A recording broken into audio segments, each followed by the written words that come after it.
So we're at the end of the road here. We've made it this far. We've got all of our pieces and parts put together in InDesign, and now it's time to print. And so printing is like a huge pain no matter where you are, what printer you're trying to use. I'm going to give instructions here for how to print on the Seattle Pacific University multifunction printers, our MFP printers, which are basically just like commercial printers. They can print front to back, but that's about it.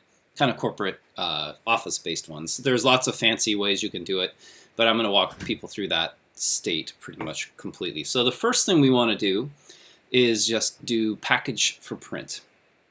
And this would work on any printer that you wanted to use when you're done with your project. And if you go to InDesign, you can go in here, and when you've got it all laid out the way you want to and all your pages look the way you want, you have your front cover and your back cover all looking the way you want it to, you can go in here and go to File, Package. And packaging is just a way to get everything kind of stuck together on one folder in one location. So this is pretty important. So we want to go through and we want to try to find things that might be problematic. Like if you have any typefaces that are missing, you can fix that. Links, it'll check all the links if you've embedded them or you haven't. Different colors, print settings, all these things you can check the summary. But once it looks good, I wouldn't worry about any of this stuff for now. Just hit Package. You can go ahead and save it if it asks you to. Pick a spot that you want to put it into. I'll just do my desktop now, and just label it so I don't get confused about what's what. You can write instructions here if you're sending this to like a professional printer. You can go through and put instructions and things like that. But just hit Continue, and then it'll ask you where you want to put the package that you're going to make, and it's going to create its own folder, right? So you can just kind of leave that alone if you want to, or you can create a folder here and just call it, And sometimes I do this for different projects, so I'll label it,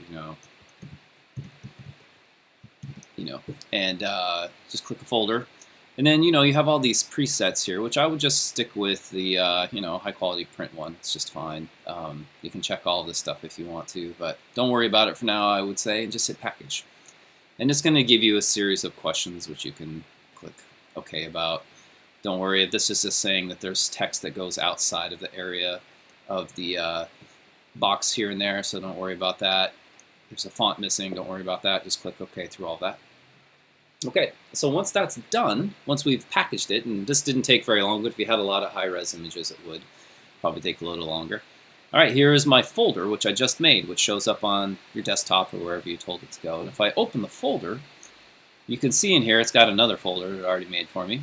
And this has a bunch of stuff in it that's pretty interesting. So we have a PDF of our image. So if you want to scroll through this is just each page one at a time, one after the next. And it's pretty good. Like, it's pretty nice use of you could take that in and have that printed if you got into a jam. You just needed to get it done. If you have any fonts that need to come along with it, it'll put those in there.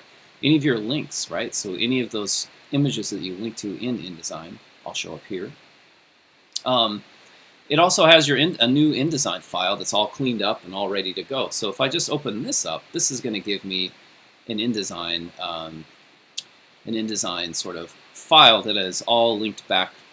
So this file is all linked back to this folder and all these links and document fonts and everything else. So that's all great.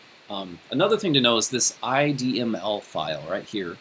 This is great because this will open on any version of InDesign. So if you have been working on InDesign 2017 and then you sit down on a computer that only has InDesign 2014, you can use this IDML file and open it up on any version and it'll open. So if you just click that button, it'll open up another version of InDesign, and it should all be there and it should all work regardless of how many you're, sort of which version you're working on. So, Adobe can be kind of finicky about all of that, and so this is just a way of working around it. So IDML is great if you want to take this folder. If you want to go there, you can just take this little folder and put that on a thumb drive and take that into one of our computer labs and sit down to print the rest of it. So that would be kind of what I would suggest you do, just to package your print. So that's the first stage, is packaging the print to print, or packaging the InDesign file for print. Once you get this little folder here, you can port that with you anywhere. It has all the documents you need. It should open on a Macintosh or a PC or anything.